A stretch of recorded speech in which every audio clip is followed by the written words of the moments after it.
Hi, I'm Roger, a gadget guy, and today I'm going to talk about remote controls, and specifically how you can get down from a bowl of remotes to control your home theater system to one single simple remote.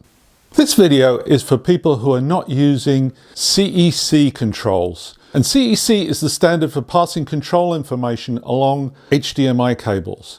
And the reason you might not be using CEC is because your audio system is connected up using an optical connection or an RCA audio connection. The other reason is you've tried CEC, and sometimes home theater equipment seems a little bit too smart, and it works the way it wants to work and not the way you want it to work. If that's the case for you, then keep watching this video.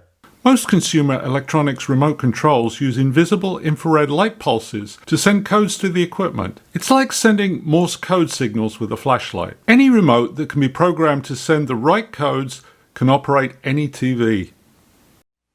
Keep watching to see how to use your cable box or your video streamer remote to control your TV and your audio system.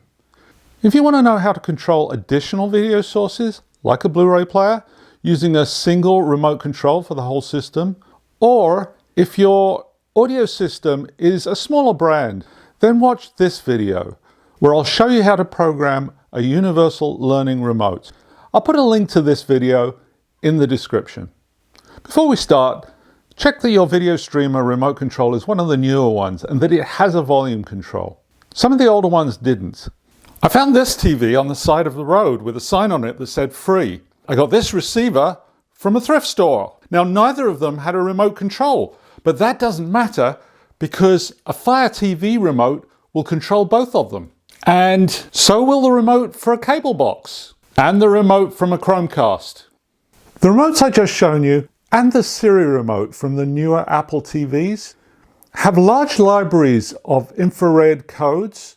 And if you tell them during setup what equipment you have, they'll pick the right codes and everything should work seamlessly and harmoniously using one remote for the complete system. If you skip the remote setup for your cable box or video streamer, or it didn't work for you first time, or maybe you just bought a new TV or soundbar or receiver, it's a simple matter to go back into those settings and repeat that step. I'm going to show you the setup now for a couple of devices, and once you get the idea, you can Google the setup for remote controls for your specific device. I'll go through an example of that setup now using a Fire TV stick and a Chromecast. For the Fire TV stick, you scroll right to Settings, then go to Equipment Control and select Manage Equipment, and you want to add a TV. Change TVs is the setting you want. Confirm you want to change TVs. I sped this section up. Scroll down to the brand, in this case Sony. Now turn the power button on the Fire TV and check that the TV turns off. And back on again. And confirm. We were on HDMI 3. So now the TV has been stored. Go to the receiver. Change receiver. It's a dead-on receiver in this case. Click Next. Press the power button. And again, to make sure it turns back on. If the music goes off and then comes back on, you click Yes. Now you confirm that the volume control works. If it does, you click Yes. We're on the optical input, so select that. And now the setup's complete. For the Chromecast, you scroll right to get to Settings. And then you scroll down to Remotes and Accessories. And you select Setup Remote buttons. And you need to add your devices. First, you go to the TV. Pick out the brand, which in this case is Sony. And we choose power because we want the TV to turn on and off when the Chromecast turns on and off. So we push the button, the power button. TV turns off. We push the power button again. And the TV turns back on. And so we confirm that it worked.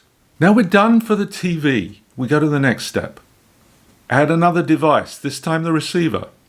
Brand is Denon. We select volume because we want to adjust the volume of the system using this receiver. So when we click Next, we hear music.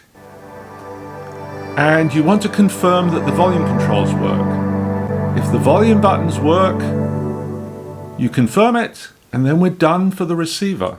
Once set up, the remote controls for the Fire TV stick, a 4th generation Apple TV, a cable TV box, or a Chromecast will all be able to select the programming you want and control the volume and mute for the system just from the single simple remote.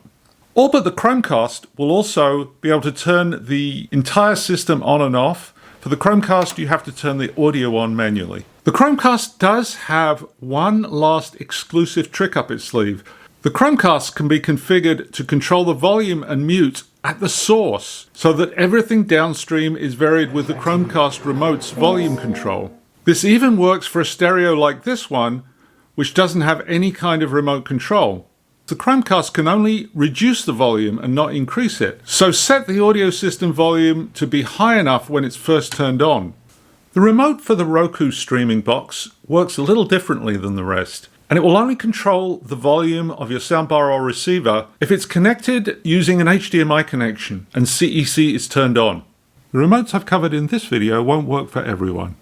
Older Fire TVs, Apple TVs and Rokus don't have volume controls on their remotes. And if you have a Blu-ray player, a game system, a VCR, or a stereo system from a smaller brand with an unsupported infrared code, you either have to keep all the other remotes handy or watch my video about universal learning remotes. I put a link to this in the description.